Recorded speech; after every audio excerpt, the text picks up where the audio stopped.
Good evening, everyone. My name is Lindsay Hamill, and I'm the Associate Director of Education at UCR ARTS. Today's Third Thursday talk is a conversation with John Jennings and Stacey Robinson, who make up the collaborative team of Jack Kirby, and Larry Fuller, creator of the pioneering comic book character Ebon.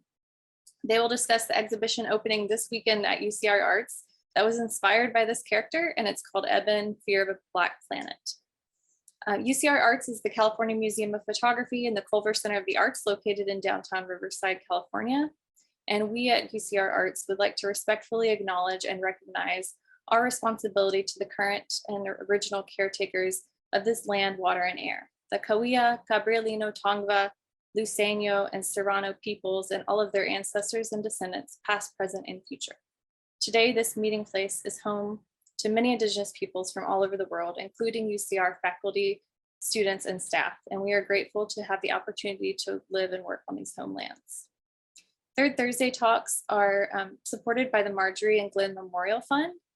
And before the program starts and before we introduce our speakers, I'd also like to thank Katie Porter with Inlandia Institute for partnering with us on this event.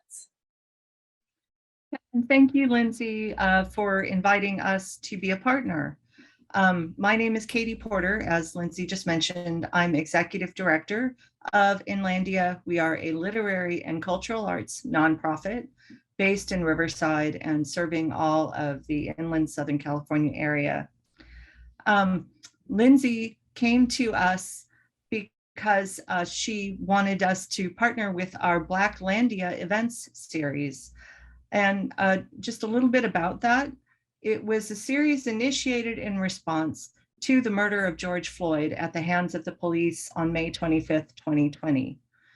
As an organization centered around the power of words, one that values speaking up and speaking out, Inlandia made a renewed and public commitment to providing a space for people in the Black community to come together. And from that arose a Black-led Black Voices Steering Committee and this new series of events, Blacklandia.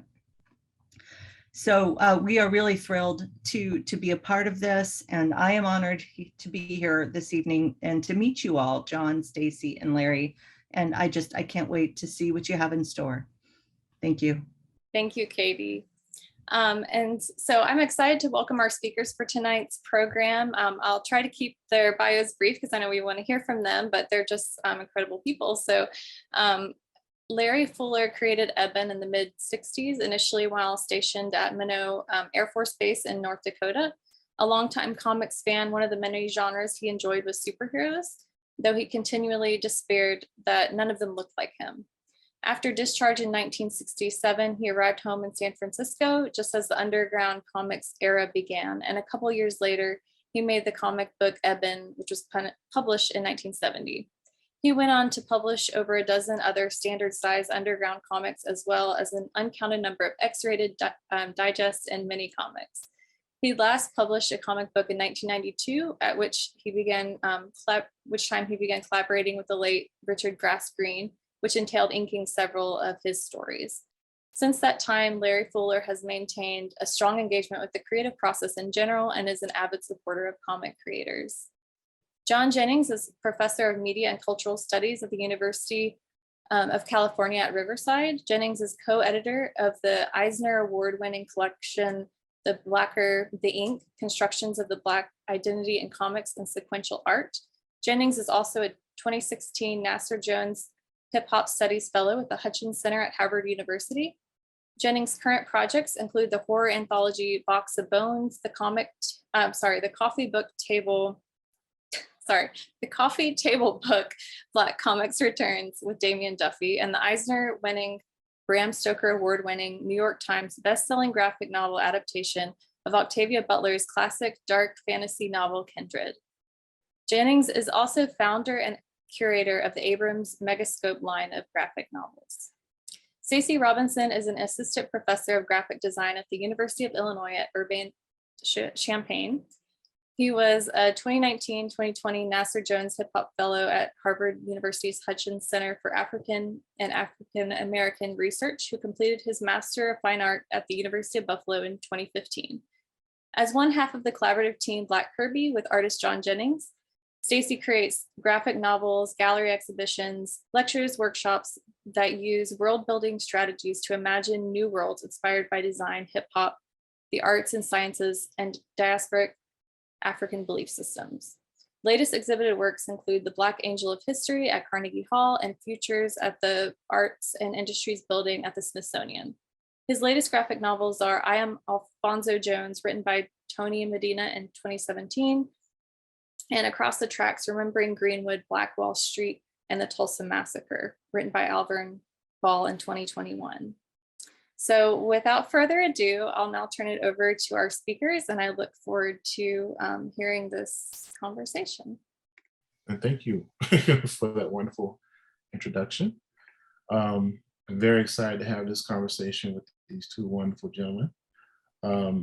Yeah, I don't know, I guess I want to start with, you know, talking about the character to a certain degree, as far as like, you know, talking to Larry a little bit more about the origins, you know, of the character, and then maybe delving into, you know, how our work intersected with this pioneering book, you know, if you don't mind, you know. So I guess Larry, I guess kind of walk us through like where Ebon came from, and you know, what was your mindset when you're creating this character?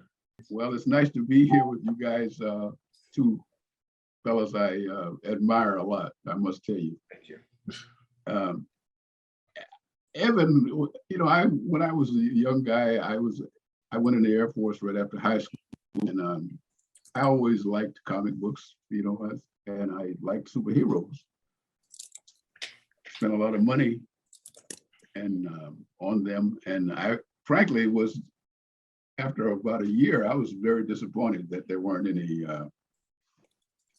black, that wasn't the term at that time, but there weren't any black heroes, hardly any black characters. So, you know, I was a bookworm from way back. So I just created the character in some ways to alleviate some of the boredom I had while I was stationed up in North Dakota. That's not to denigrate North Dakota. It's just that, you know, it was out of my, so I created the character as a form of amusement, you know. I never had any idea that it would come to what it did. Mm-hmm. Well, I'm trying to remember the first time we intersected about it. I guess I want to talk a little bit about, like, you know, some of the things that, you know, attracted us to the story, you know, in general. There is this aspect of it that kind of intersects with what's been called Afrofuturism, right? It has been a, as you know, that over the last, oh my goodness, decade or so, there's been a lot of interest in not only, like, you know, Black comic books, but like Black speculative fiction across the board, like across every genre, from like Black fantasy, horror, you know. And I want to say, like, and you said we met in 2007. Around the same time we met is when this interest starts to kind of grow, right? As far as like just you're thinking about Black speculative fiction, you know, it starts to kind of seep back into the public consciousness, you know. And I think over the last few years, we've seen like the mainstreaming of Black speculative work, you know, which I'm proud to say that, you know, we've been a part of, actually, you know, not only with the shows that we're doing at the Culver Center, but other places around the globe, actually, which is pretty astonishing. Yeah, it's grown exponentially, I must say. Yes, yes. I mean, it's definitely not, it's definitely not how it was, you know, and we have a long way to go, but still, like the work that we've seen so far has been pretty amazing, you know. So so you guys want to run that the slide piece right quick, and I could kind of talk over a little bit. Okay, I'm ready. All right, so here we have the cover from Ebon and the first, you know, number one. Yeah, so this is actually an advertisement, you know, that was actually later on in the book, and you can step in whenever if I jack any of this up, Larry. But yeah, but if I remember correctly, you had started thinking about the character like in around 67, 68, right? I mean, as far as like conceptualizing him. right? Yes, I got out of, I was discharged in 1967. Okay, right. I was up in North Dakota for a few years and at a SAC base. That's Minot, North Dakota. And I had a lot of time on my hands. And I just made up the character. I read a lot. Like I said, I'm a bookworm. So that's what people who know me all my life, they know, I have a lot of curiosity. Anyway, I created a character, made up the character. I had another couple of characters too, that nothing ever came of those particular ones. And when I got out and I saw that the underground comic thing was, people were making their comic books left and right. That was some people would say that was the quote unquote hippie crowd, but that just kind of blossomed out.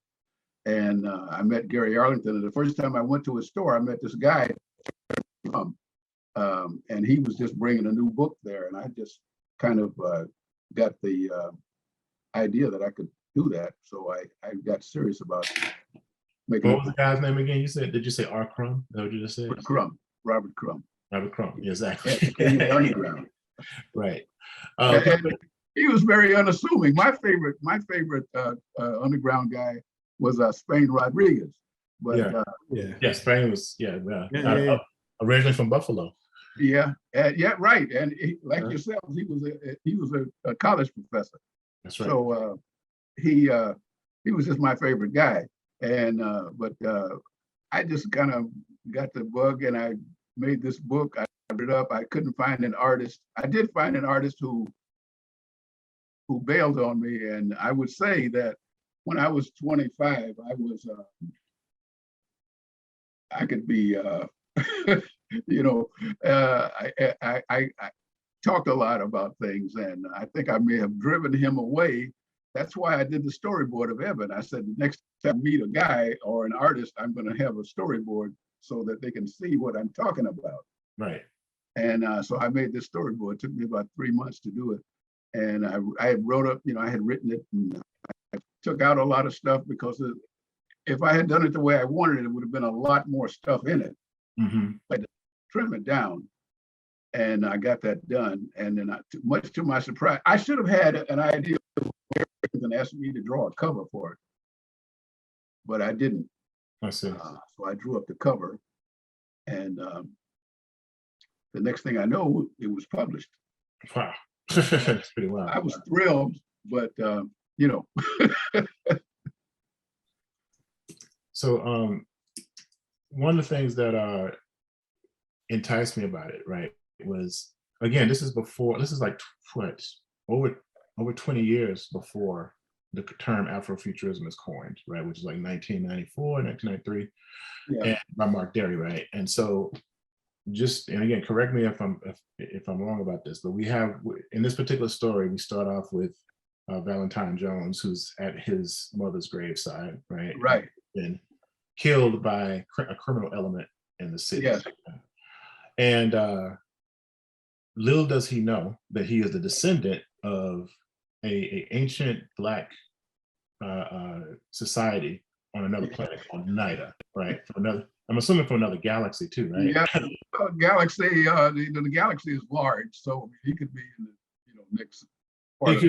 Because they actually asked me that, was he from the same galaxy? It's like, you know what, I don't have to ask Larry about that, because you're right, it could be a giant galaxy. It's a giant galaxy. So anyway, so Joan, this scientist and I guess explorer, comes from Nida. He ends up in kind of like, well, he was thousands of years ago in Africa, in a country in Africa, and is really trying to like kind of unify the neighboring tribes in such a way, right? And then, but living there, being that he's also phenotypically Black, he melds in, and he ends up as taking a wife and having descendants and children, and then he gets he kind of gets asked to leave to a certain degree because he was trying to he was too peaceful in some ways, right? that's what as far as like, right? And then he's kind of like goes back to his people, and he's like, these people are amazing, but they're not ready exactly for what we're trying to bring.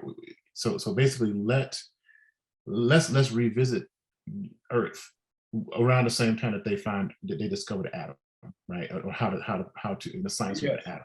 Yes. And for some amazing reason, this gentleman's heart is immortal, right? And he gets this heart comes back with Oju and his server bot, and they end up, transplanting his Valentine's heart. Right, they take out Valentine's heart and put Joan's heart into place. That's what gives us the powers. So I'm like, first of all, that's a wild story, right? And you don't have to tell us about where that came from. And then also, it has all the trappings of like these different like Afrofuturist aspects to it, because we're looking back. It's about a unified Africa to a certain degree too. We're looking at a Pan-Africanist notion. I know that the Black Panther Party was actually also an inspiration for some of these notions. Yep. And also, the fact that, this gentleman's heart is now the center of where the power is coming from, so it's ancestral power, which I think is really, but also we're dealing with, high-tech sci-fi, right? This is actually like science. This is like a space opera too, to a certain degree too, right? Because the night and they can travel to space, and they actually have intergalactic travel.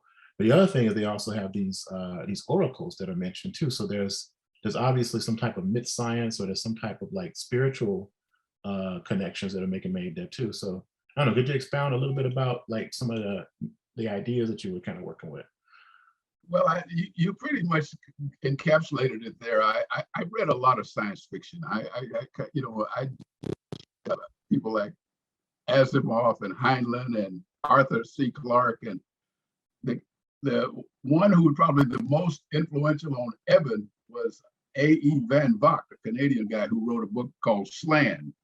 And people were discriminated against because I believe, as I recall, they had two hearts. At any rate, I had some idea of the scope of things. I watched a lot of, I read a lot of things like in the, was it Asimov's The Foundation and the I, Robot, From Here to Eternity.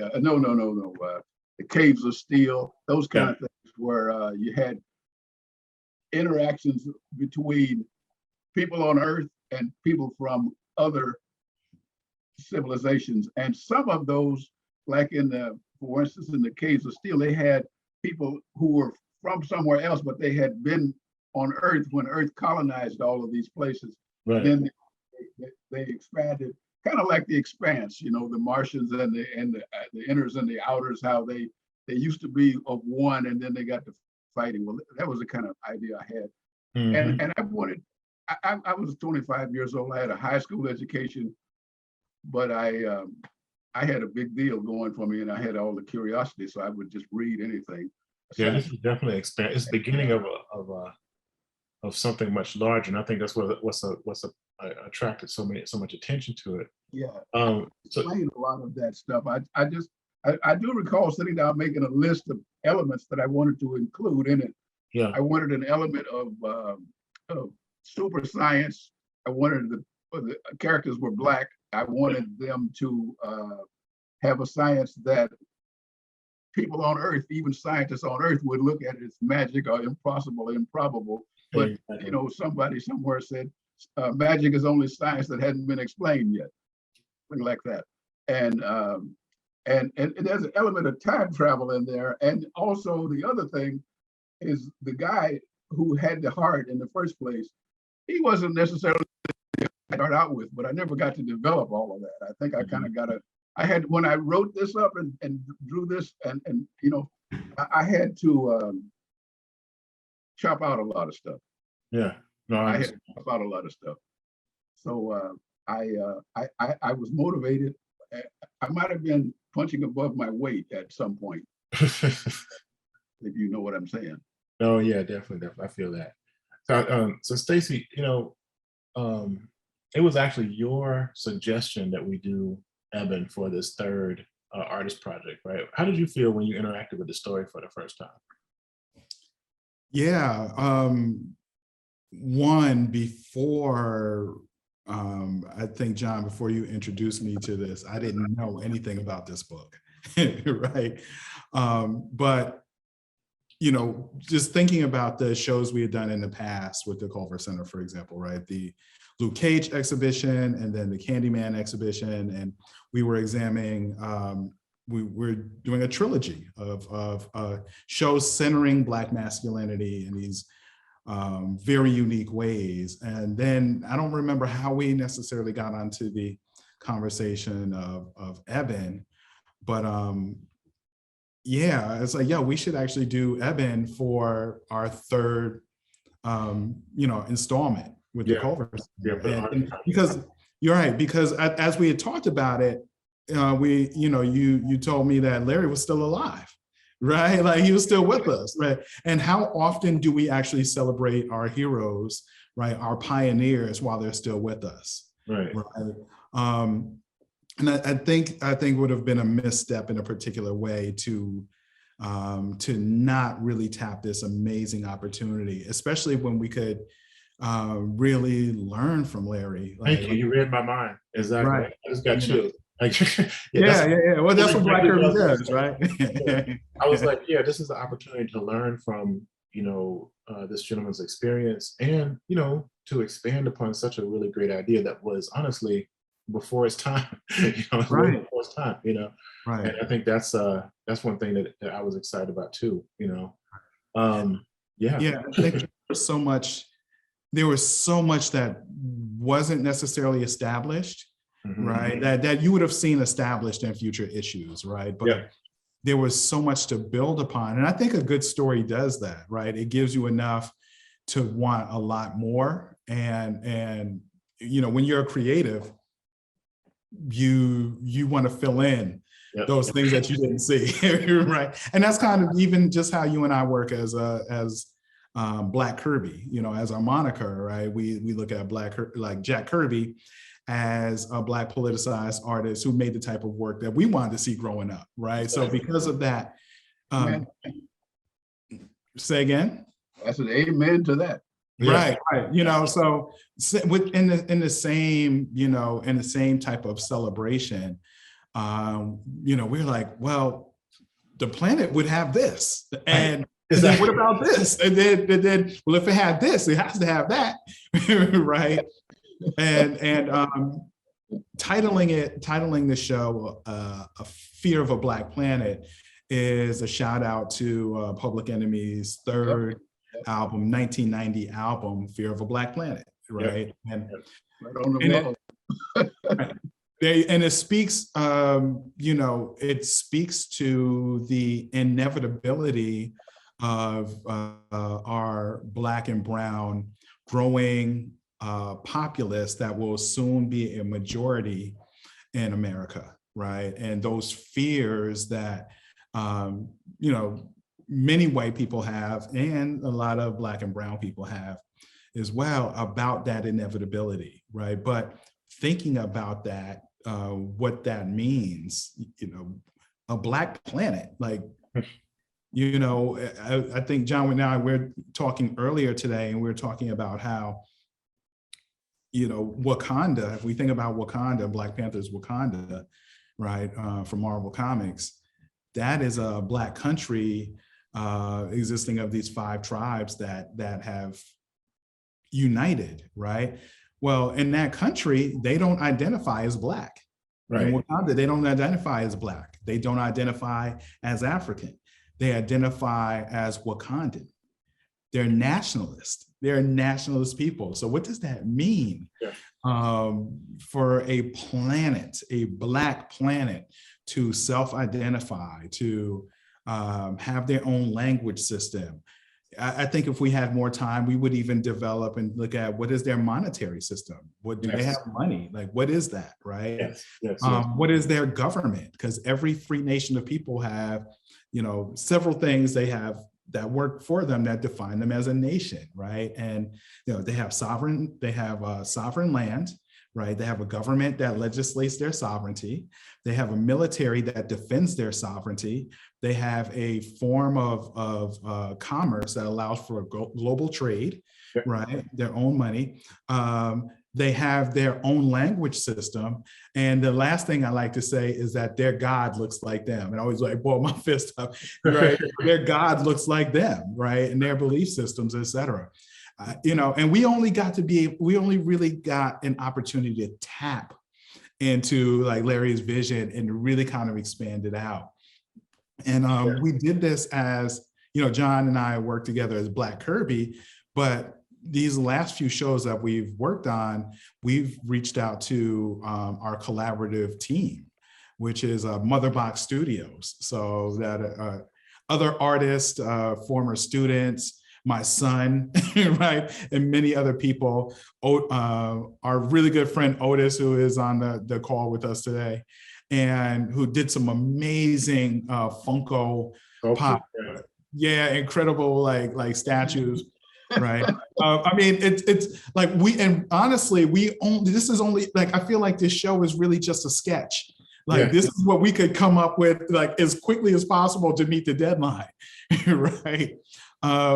And shouts out to you, John, for coming up with the language system as well. Right. It was adopted. Yeah, and so I want to say that one of the things that attracted me to Ebon too was the fact that I think, and you can correct me if I'm wrong, Larry, about this, but you had conceived him as kind of like an early Superman character, right? Where like the early Superman was more of he was more like a vigilante, right? Where he was actually like busting up gangs and, you know. Yeah, that's partly true. I was, you know, the standard hero doing the vengeance thing because loved one has been, well, that, you know, I was like 24, 25. I didn't have the sophistication that I like to kid myself that I have now.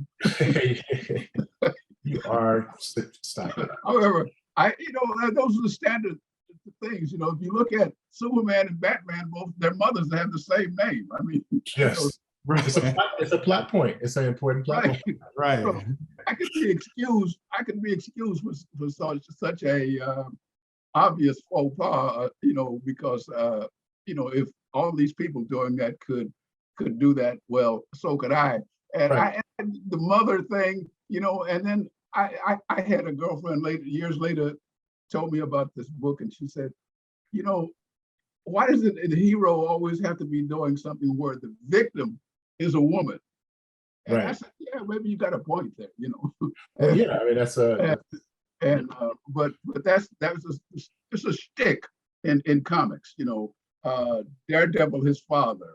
Yes. Batman, his parents. Superman, right. Planet. Most of the leading superheroes are orphans, right? Yes. Had a disruption around the parental owned, exactly. And so you know, that was part of the thing. He was going to do some of that, but I always wanted to do something on a more, for lack of a better word at the time, and I'll just use it right now, on a more cosmic.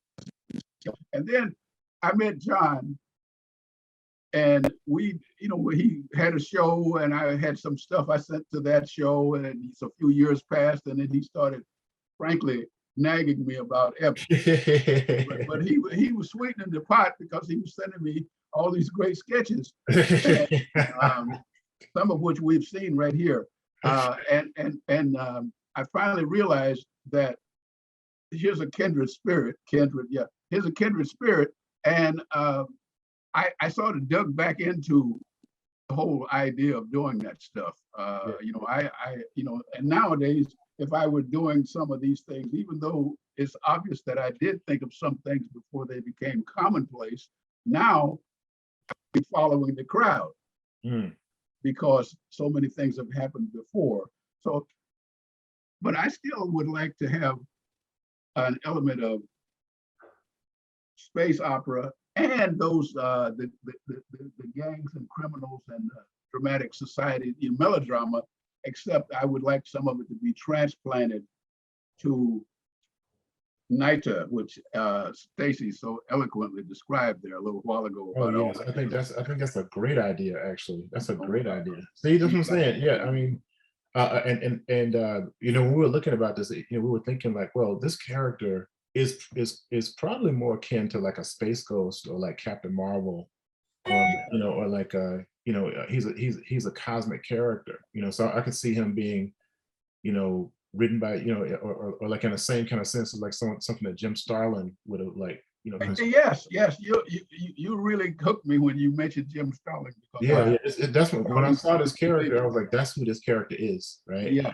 And so yeah, that's we started collaborating on ways to kind of like think about, well, what would this character look like now? And then one of the things that I was really attracted to was in the original comic book, there's a scene where Valentine is going through like his trial with Oju, you know, and then some kind of way, you know, Oju becomes depowered or weakened by this darkness that occurs, right? And Ebon becomes more powerful, it seems, you know. And I was like, man, it's almost like a black. I never got to explore that. That's another thing. And some of the stuff like that, it's not in there because it was more like needing to really, you know, compress stuff and lack of eloquence. That's not the right word, but a lack of, you know, capability at that time in order to compress it sufficiently that it could fit in there and be recognizable for what it was, and still make the point. So I may have to concede some of those powers. You know, I don't know that, you know, I mean, I thought many things about those powers and the heart. Yes. A lot of things for the heart. Yeah. It, you know, and some of that is like allegorical, you know, you're saying, oh, the heart of the matter and this and all that kind of, but you know, I read a lot of science fiction, but also like O. Henry, Mark Twain. Yes. The Bronte sisters, yes, the brothers read the Brontes, yes, it's true. You know, stuff like that, and you know, Wuthering Heights, you know, and I kind of had a mixture of all of that, and I wanted to be a complete character, not just a great black character, but a character, you know, and oh, he's black. Well, there you go. Exactly. You know, I get wound up about that. So no, yeah, go ahead. No, I was also thinking, you know, this, you know, Ebon reminds me of that one particular panel, one of my favorite panels in comics, where older black gentleman is speaking to Green Lantern, and he says, you know, he says to him, he's like, you know, you're off on the planet saving the orange skins and doing all these things for the purple skins, you know, but what about right here? Like what about the black skins? What about us? Right? You were going to say. Right. You know, and this reminds me of that because, you know, the thing that we would do as soon as we would get powers is we would liberate our hood. Like we would liberate communities, we liberate ourselves. So even though this is, I mean, I imagine them traveling the cosmos, like even outside of our galaxy, right? Those open that story up, but for us, many times Black stories don't mean that much unless they are really doing something for us to inspire, the change in our own communities, right? Yes. So, you know, it's wild you said that because I just got chills because now all I can hear in my head is Robert Glasper's new song, the Black Superhero song. Have you heard that? What's the name of that song? It's called Black Superhero. It's on Black Radio 3. On Black Radio 3.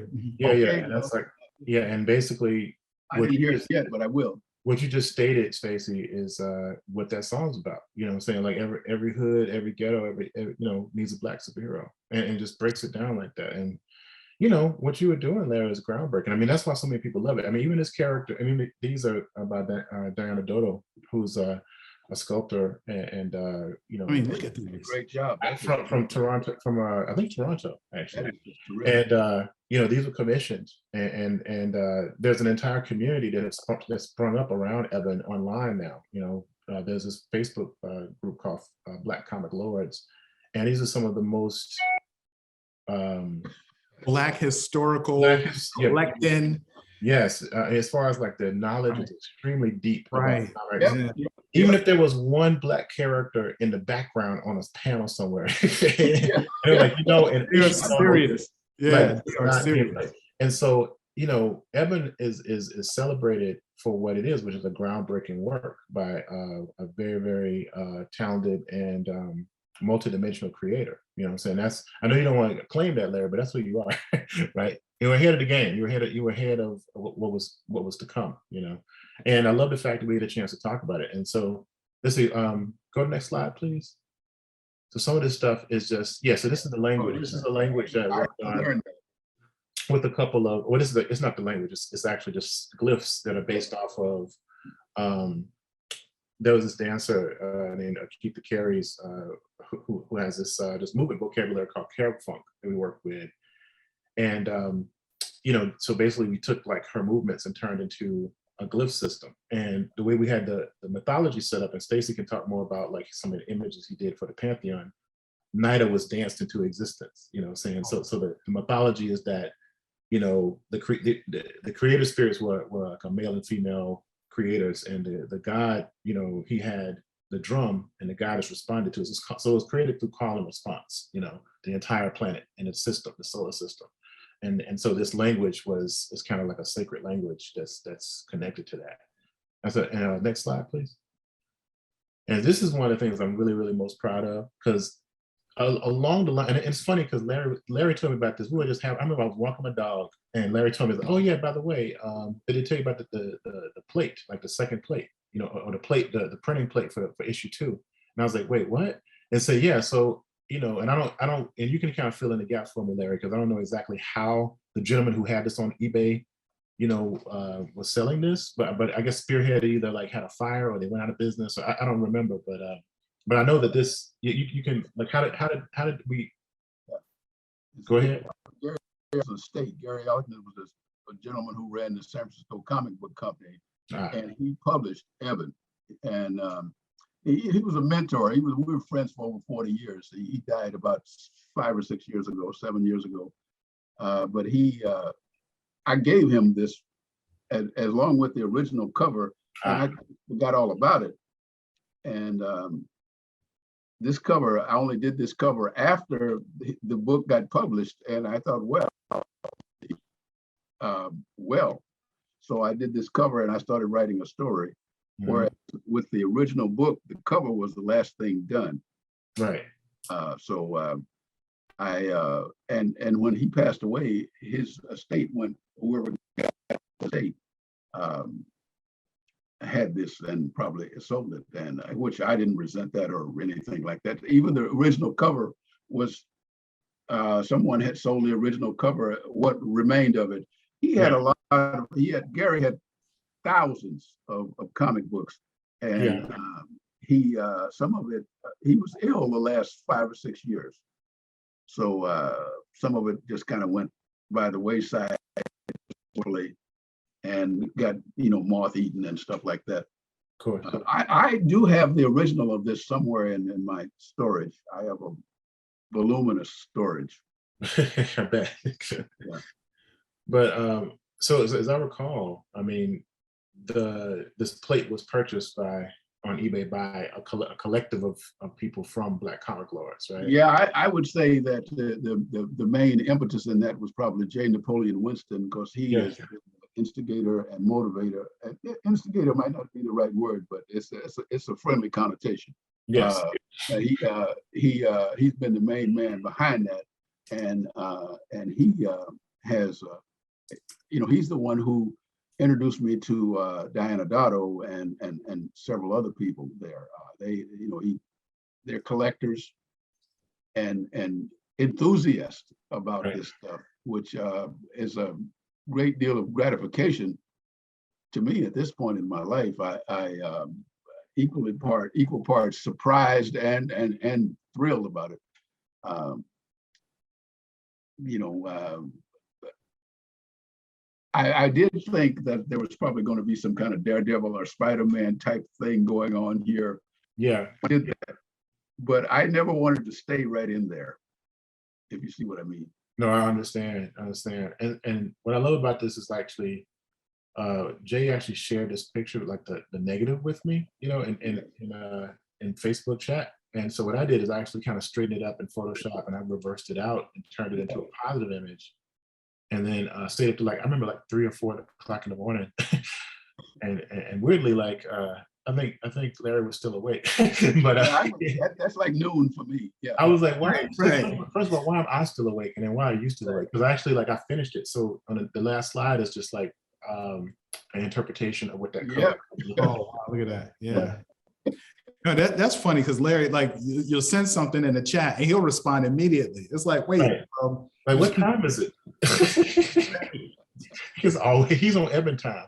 right, every time, right. Anyway, Terrific, yeah, Jared, I must say.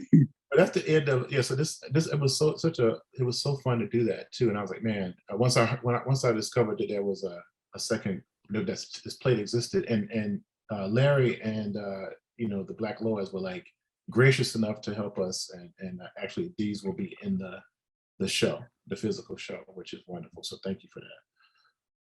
And so on top of that, and Stacey's going to talk a little bit about like the Pantheon. So we were generating work, and we're thinking about what Ebon, the planet that his ancestors are coming from, and so we needed like a creation mythology, and we were like really fascinated by these oracles. And so we came up with kind of like a mixture of like West African mythology, like Norse mythology, Greek mythology, and I kind of built a pantheon and some prompts based off of some of the naming conventions that Larry had come up with, and I kind of wanted, and so we ran those past him, and then we actually started making plans to create these different. Yep. And Stacy is a wonderful collage artist, and is very different style than what he usually does with his illustrations. That's just some beautiful work there. Yeah, it's gorgeous work. And Thank so, but you can take it from there. So what did you think about, once you got these prompts? Yeah, I actually did these the last week of the year. Like it was, I was working on these. I remember working on these like on New Year's Eve, right? I was really in the zone. When we got the prompts, first, it began with, once again, in thinking about the world. I'm like, well, what God or gods do they serve, right? What is that role?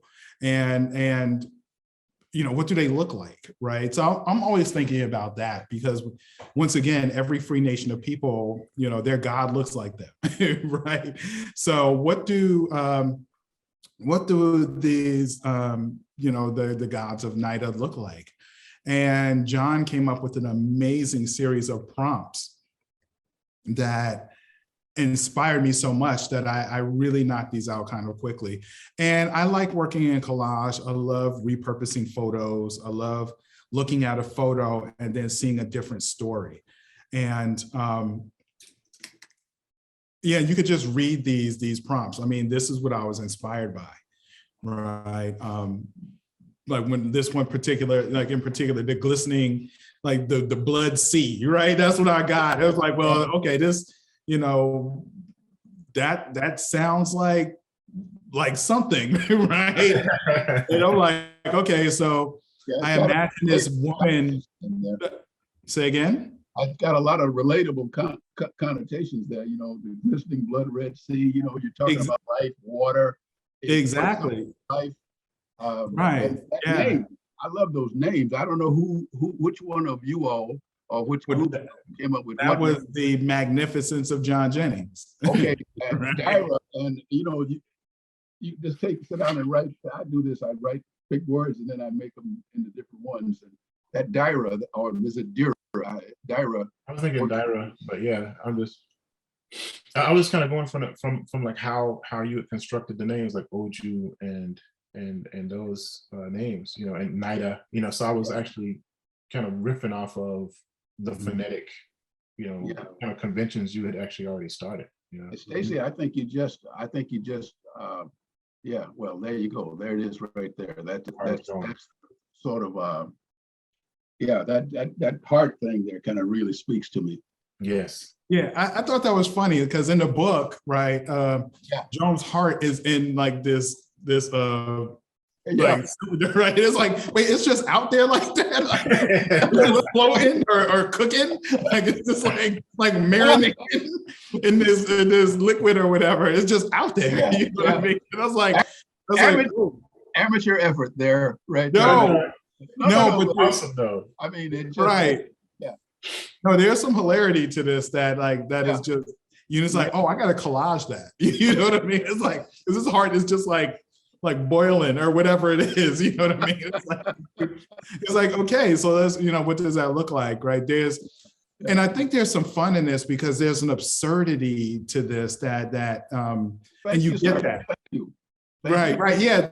That, and I mean, as a compliment, right? It's like, oh, that is, you got to do that. Right? It's like, right. Like basically basically the heart is placed inside of somebody against their will, right? Like, no, you're going to free your people, right? Like you're going to be this descendant with this power, right? And there's a power to that too, that once again, I found to be kind of absurd, but like this way, say, no, you're going to answer your call and you have no choice in this matter, right?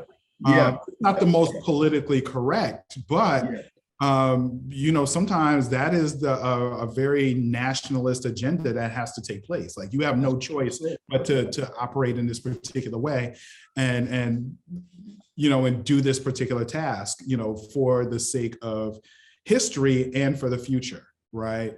So anyway, yeah, I had a lot of fun doing these. This is one of my favorites right here. Yeah. How do you say that? It's all or Cal? It's Kyle. Yeah. Yeah. And then I thought, there was so much connection to technology that I really played with collaging these glitch effects. I love the glitch effects because it looked like they're on old screens being projected on screens, Yes. Yeah, exactly. Even though they would not necessarily, that technology might not glitch like that, right? And, but you get that aesthetic. Like if you look at that, you understand that aesthetic. Yeah. Had I had more time, I would have animated these. Right. Yeah. For Carl, I was thinking about, in the kind of reimagining of Ebon, he has these two triangles, what I'm saying? He has one that's on his chest and he has one on his belt. And I wanted to work that into a symbol that actually related to the home world, And again, and the red chest emblem kind of comes from the fact that I was thinking he needed he needed an offensive power. And I thought that the power of passion and love, erupting from his chest, because basically it's coming from his chest, where the heart is, that's kind of the idea I came up with, So yeah, so I wanted to represent these naturally occurring pyramids that float upside down like that on the planet. Right. Yeah. I like that. These were a lot of fun to make. No, go ahead. No, these oracles were, when I first created the oracle thing was these mysterious looking wise men in long flowing robes, with sort of aesthetic, mysterious, solemn looks on their faces and stuff, and they knew everything. I mean, they they even suspected everything, So if it was knowable, they knew it. And if it was unknowable, they didn't know about it. They suspected it, whatever. And then I was talking with John, and he gave me some ideas about having them be just kind of sparking about them being the essence of everything, but they let you do your own thing, except that you would be punished if you did. It wasn't going to be just like if you died and went to hell. I just kind of, I don't know, feeling that people there would do right. Although for the most part, although that would make it a dull world if everybody did right all the time. Right. For entertainment purposes. But they were long lived, and their technology advanced to such a point that they transferred all of their essence into these planet-wide computers. So the planet itself is parts of the planet are the oracles. Does that make sense?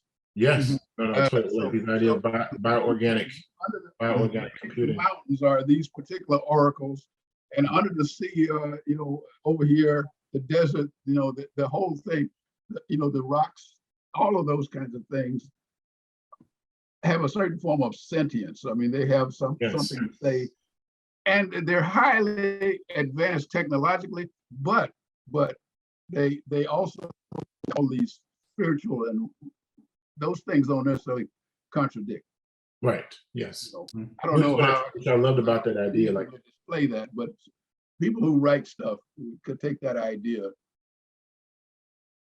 and convey it for in an entertainment form. You know, make it a make it a part of the whole scene, the essence of it. right. Anyway, you know, when you walk around in somebody's mind when they're making up stuff, you find all kinds of weird stuff in there. Oh, it's so Right. awesome. Yeah, no, it was fun to like tap into that weirdness. Yeah. It's a good story idea. Let me make a note of that. Yeah, so I like the way you guys have done this here. This is just I just love everything about them. I mean, I had struggled with this for months. And then John called me up one night or texted me, and I told him where I was at. And about 2 hours later, he came back with all these names. Yeah, that's pretty much what happened. And then when I got them, I was like, oh yes, yes, got to do that. Yeah. Right. Yeah. That's like gravy on it. You got to have the gravy on Oh, it. yeah. You know? Oh, yeah. Oh, yeah.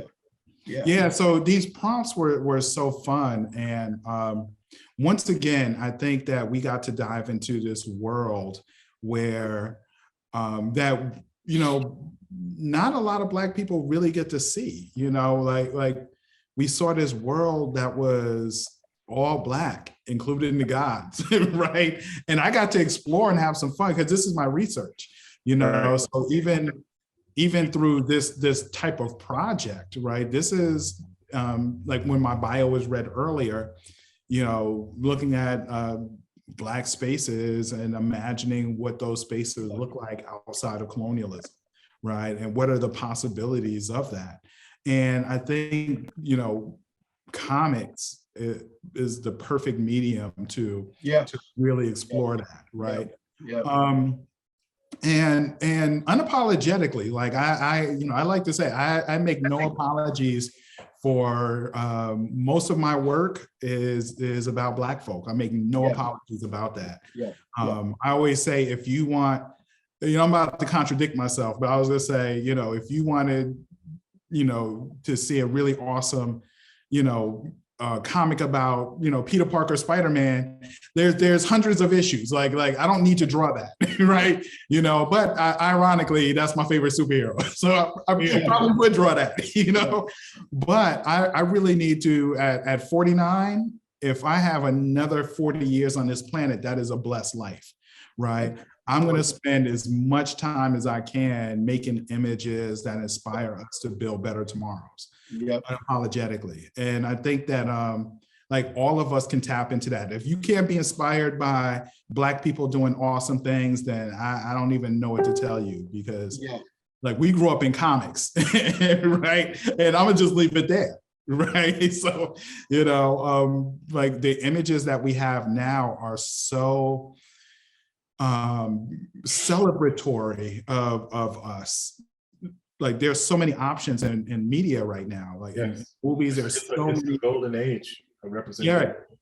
Exactly, right? This is I mean, you could see all kinds of stories about Black people doing some of the most amazing things. And all of that is popular culture. Afrofuturism is pop culture right now. Yes, that is correct. Exactly. So. Right. Yeah. So one of my favorite ones, man. I love this character. This is one of my favorites too. All of these happen so fast. I feel like these are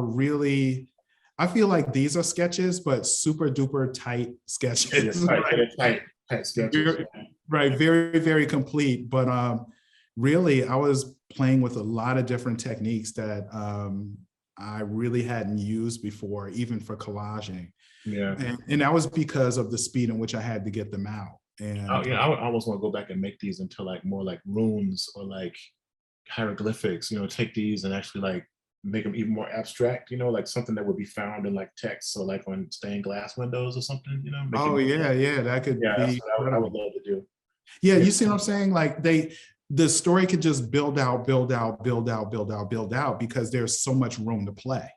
Well, you create the context and the scene, the whole idea, the scenario, the characters and what the general idea is, and then it be interpreted by different people. Oh man, I love this dude. That's you know, exactly. This is as viable as anything as far as and that I, you know, and I'm a consumer. I'm a voracious consumer of media, Yeah. written and drawn media, and you know, stuff like that. The thing about comics is like he was saying there, you know, you could do anything, and you need a pencil and a piece of paper. Yes. Right. And that's it. You know, this these days nowadays it's a tablet and a stylus. Right. Right. You can give free rein to your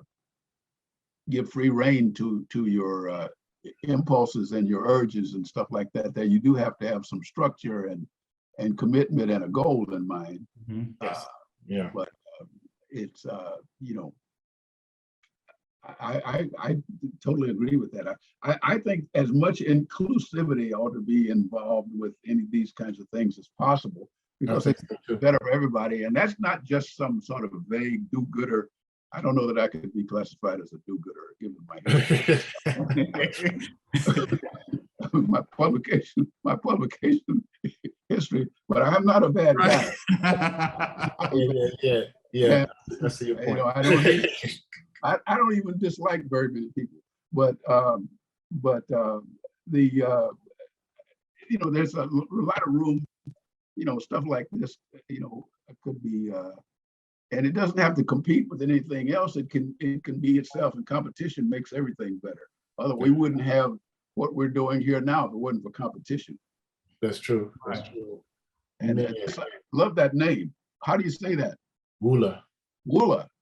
Ula. Yeah, I had to throw a big girl in there because I have some friends who would be like, you know, Stacy, you need to draw some more big girls, right? Yeah.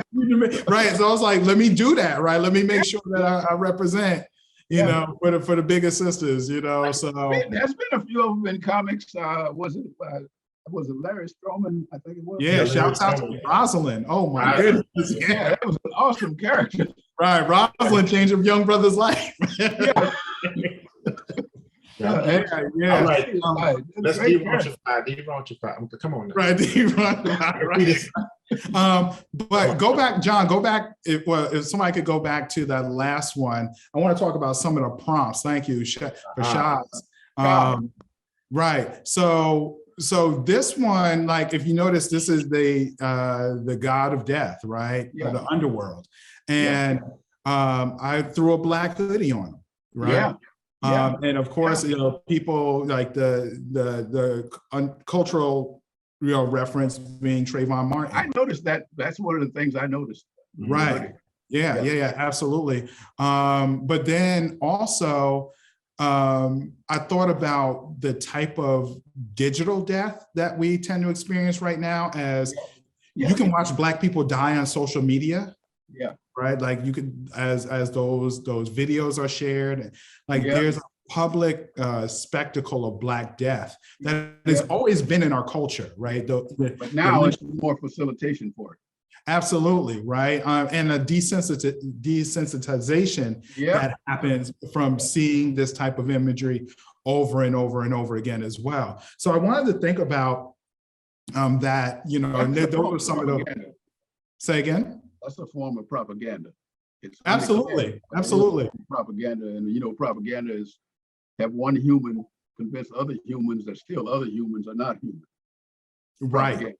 Right, absolutely. Yeah, so there's a number of different cultural references that are in the work. And some of this is so, I want to say, so simple to interpret, right? That when you look at it, you get it, right? So I tried to make, I always try to make imagery that people can look at it and get immediately. Yes. So you're not going to get all the references because culture sometimes is individual. Right, the cartoons that I watched growing up, or the books that I read, or the scholars I read, I was reading them, not necessarily all my friends, right? Yeah. So, and not necessarily, obviously, not all Black people. So some of those references are more personal, and you would have to just get it, right? But we can go on. We can move on to some of the other. It's funny because with someone like with Shaz, you know, I was thinking with some of these names, you know, if if like some Nightings were in a battle, you know what I'm saying? And what do you say? You know, like prepare to meet Shaz, you know, that kind of thing. Right, right. 'Cause I'm a Yeah, big nerd. It's good you I'm a say big nerd. that, John. You know, Edgar Rice Burroughs was a big influence on me, and not just me. I mean, he was the most influential writer of the 20th century, but never mind that. He did Tarzan, of course, but he did several other things. And one of his characters was an Apache devil. His name was Shaz Digi. Oh, wow. Shaz Digi. Great read. One book, you know, he had a couple of them. I think he had one called Apache. Oh, I did not realize that. One character was Shaz, and that name there that he did, Stacy did, Shaz, that's not how he, but that's exactly the pronunciation of it. Oh, wow. Okay. I was channeling it. That's crazy. Yeah. Yeah, this one is one of my favorites. Yeah, Yamul. Yeah, Yamul. Yeah.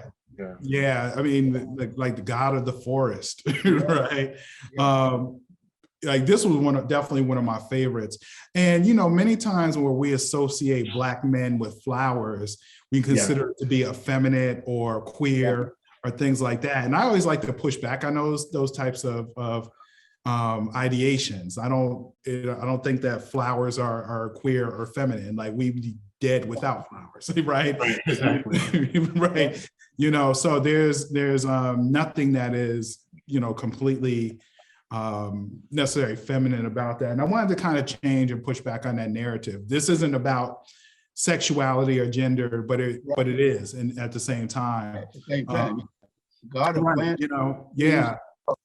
is that soil there? Yeah, and soil. Yeah. Right, yeah. I mean, this is like, we need this, you know what I mean? Like we need this. So I love this image. Like I'm working with images that are, I forgot, what do you call them? These are free images for me to work with, right? So Okay. Public domain. Say again? Are they public domain clip art? Kind of. That's not the exact term, but yeah, but they are. That's exactly what they are. And but when I'm doing some serious collage, and like that ear, I made a pointed ear, and that was me just really going in with a lot of collaging. Yeah. And then I'm assuming, is this Ute? Oh, Ute. Okay. Yeah, Ute. Yeah. Okay. And he lust. Well, actually, no. I thought I called him a Yut. Actually, Yut. It want to be something like, you know, yes, Yut.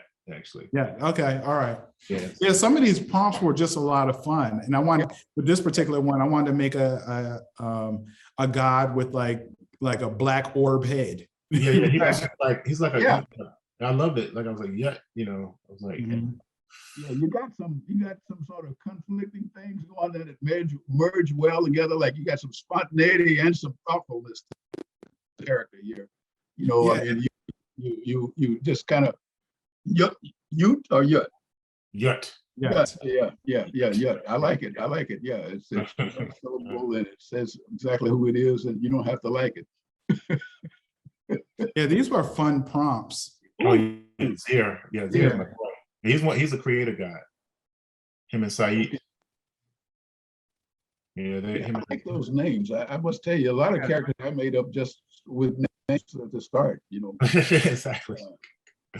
No, you got to name them right. You know what I'm saying? Because that's got to name them right. Yeah, definitely. Is that the lower part of his face down at the bottom? That's right. It is. The nose. It is. Yeah. Right. Almost like he has like he has, well, because Nida, we decided that Nida has 3 sons, right? Yeah. So, yeah. So whose idea was that? Did I say that? No, you agreed to it once that it doesn't matter anymore. But yeah, you agreed. Yeah, no. I thought I kind of thought, I said, was that me? Because I read, you know, any kind of articles. I have a suitcase, relatively speaking, full of links about, you know, things that they, you know, astronomy and stuff like that. And some places they say some planets revolve around 2 suns. Yes. You know, and look at that. Did you see that about the questions? Yeah, I'm answering. Actually, I was just answering that. So in reference to how I'm collaging these, I'm working in Adobe Photoshop primarily. Yeah. Mm-hmm. And And then someone asked another question. I want to answer that as well. Oh, and same person. Hi, Cheryl. And I'm going to read this question. Okay. Thank you each for the work and for taking the time to speak with us this evening. Much appreciated. I work in higher education. Since the pandemic, we have increased efforts to raise equity, diversity, and inclusion and how we design curricular activities. Thank you very much for that. I appreciate that. Have you considered doing a multi-ethnic comic book? How might you change the storyline to focus your work? You know, I think that probably is a question for Larry and not me, because since you're the creator of this. That's a great question. I must say that I think that just you don't necessarily have to change the story so much, maybe transform, a more accurate word, but include characters and perhaps with elements of the story that relate to the, I would say struggles, since it's entertainment and you have to have strife, the struggles endured by a particular character or something relating to perhaps overcoming some overall global strife through that character's personal, reaction to dealing with whatever strife he or she or they have to deal with. It's something the characters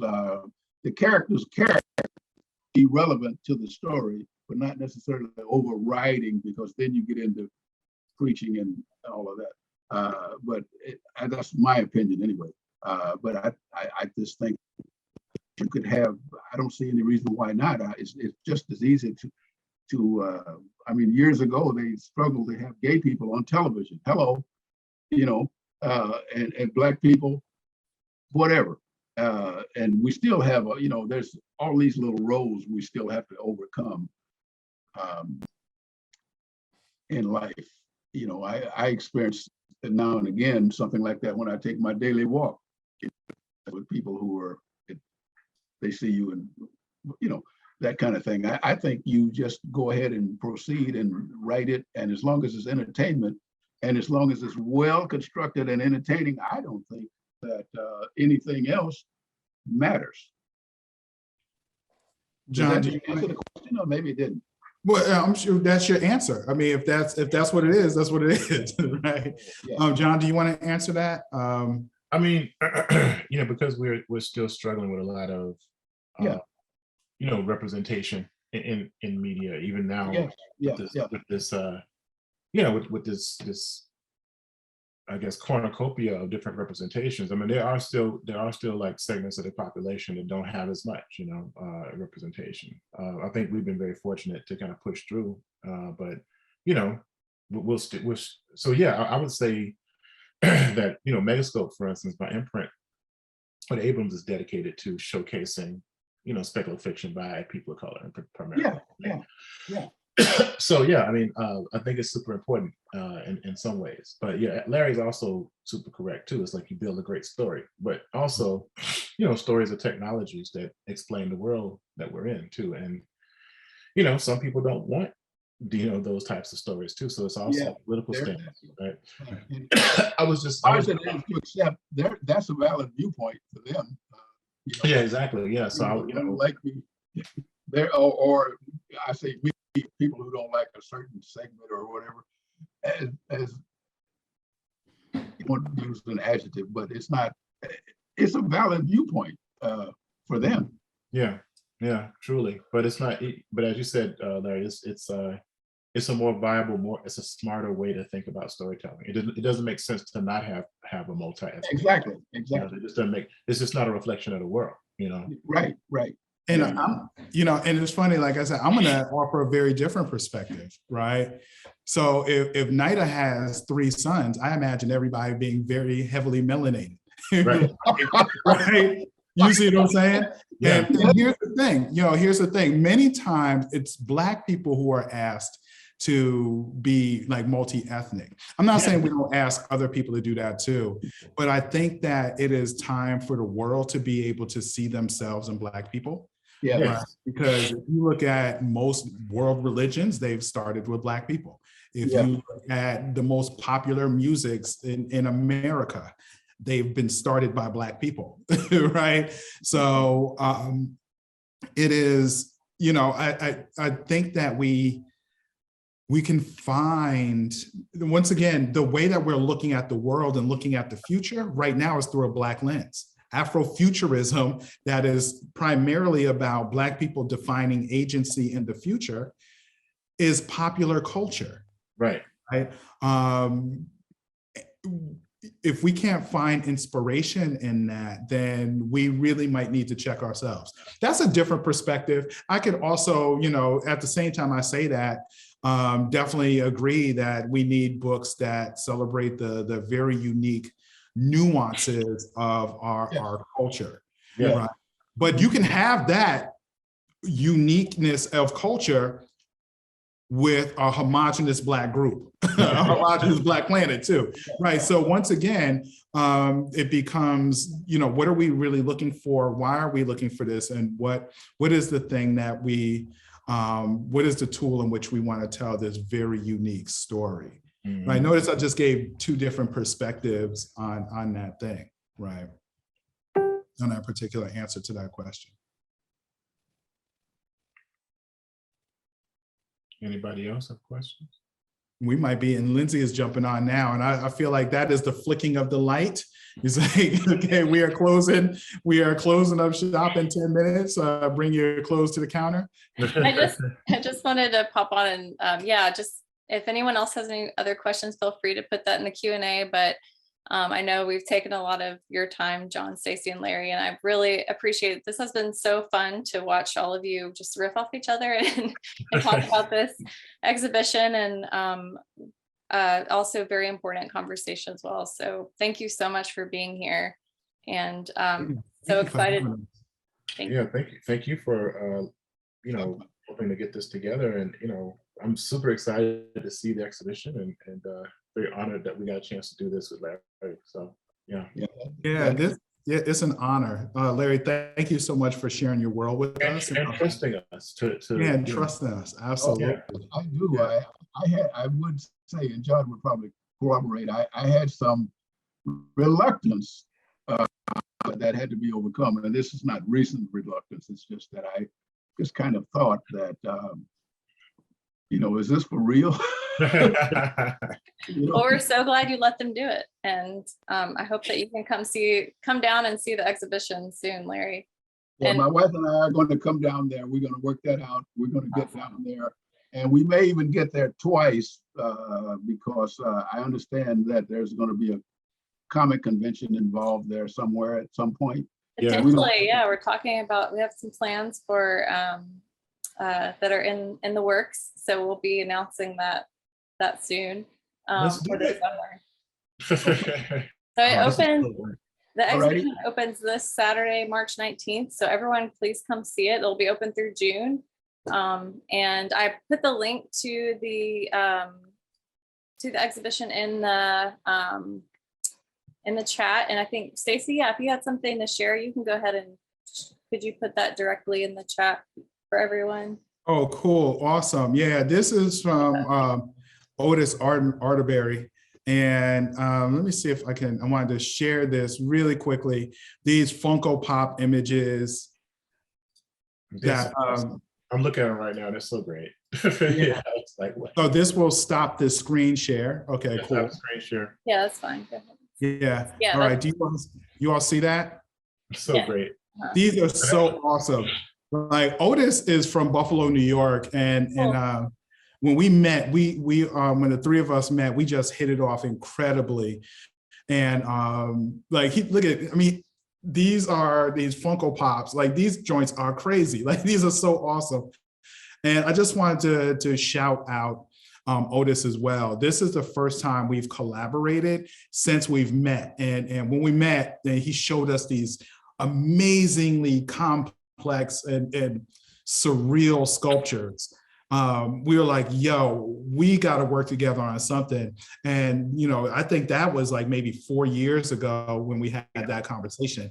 And this is the first time we've been able to collaborate on this. So I just wanted to share that really, shouts out to Otis, who is on a webinar today too. Just wanted to share that because as we're giving flowers, we got to celebrate each other. You know what I mean? This is how we build this world out. Yes, thank you so much for sharing that. How much I appreciate you. Yeah. This is awesome, y'all. Thank y'all so much. Thank you, Katie, for being here. And we'll look forward to seeing everyone at the museum and the exhibition. Yes. And I think I will be there in June, right? Early June. So mid-June, I think. Oh, mid-June. Okay. So for those of you who are on the call, I will be out there mid-June. Come and let's hang out and have some fun. We talked about DJing, right? So spinning some beats and all of that too. So we're gonna have all right, cool. All right, that'll be awesome. All right. Yeah, thanks everyone. All right, thank you everyone. Have a good evening. Thank you guys. Hey, thank you all very, very, very much.